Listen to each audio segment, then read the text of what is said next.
అరే ఏంట్రా ఇది?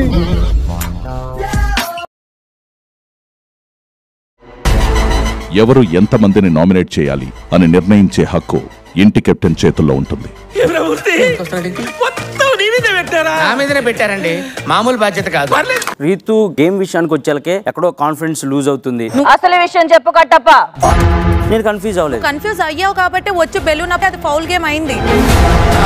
సారీ, కరెక్ట్, మర్చిపోయాను. గేమ్స్ పరంగా ఎక్కడో నువ్వు అందరికన్నా వెనకున్నావు. మరి నువ్వు అంత కాన్ఫిడెంట్ అయితే నువ్వు ఆ బొమ్మల దాంట్లో మీ మమ్మీకి ఇవ్వచ్చుగా బొమ్మ. ఎంత మంచి ఐడియా, మన బుర్రకి ఎందుకు తట్టలేదబ్బా? అసలు నీకు బుర్ర ఉంటేగా తట్టడానికి. భరణి అన్న గేమ్స్ లో ఇంతకు ముందు పెట్టినంత ఎఫర్ట్స్ పెట్టలేదని నాకు అనిపిస్తుంది. ఎవడరా నువ్వు? నేను నీకేం ద్రోహం చేశాను రా? వెతుక్కుంటూ వచ్చి మరి వెనుపడి పడుతున్నావు. ఇప్పుడు నాకు తగిలిన డబ్బులు నేను అడిగితే నువ్వు ఇంతకు ముందులాగా నువ్వు అడగలవా? అదే అంటున్నా. ఇప్పుడు నేను అడిగిన దానికి సమాధానం చెప్పి మాన్యువల్. నేను అడిగేదేంటి, నువ్వు చెప్పేదేంటి? పెర్ఫార్మెన్స్ అంటే 360 డిగ్రీస్ వస్తుంది మాన్యువల్. అవును manual not only about task. అర్థమైందా? అర్థమైంది సార్.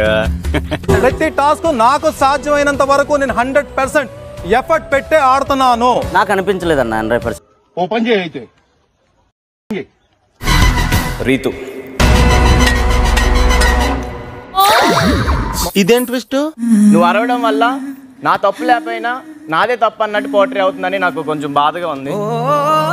థ్యాంక్స్ సిద్ధు, ఈ విషయం పెళ్లికి ముందైనా చెప్పినందుకు. బట్ ఎవ్రీ టైం తనది తప్పు లేదు అని నేను స్టాండ్ తీసుకోవడానికి ట్రై చేసి అసలు ఏంటి అని మాట్లాడడానికి ట్రై చేశాను. ఇంద్రా ఏడుస్తున్నారా నువ్వు?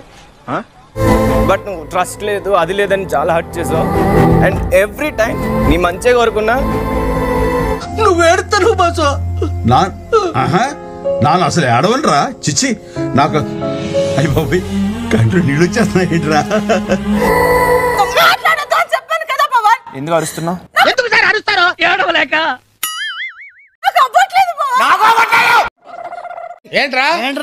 ఏంట్రా ఇలా మారిపోయావేంట్రా నువ్వు?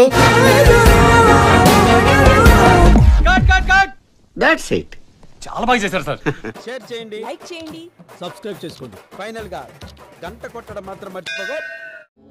నా నా నా నా నా నా నా నా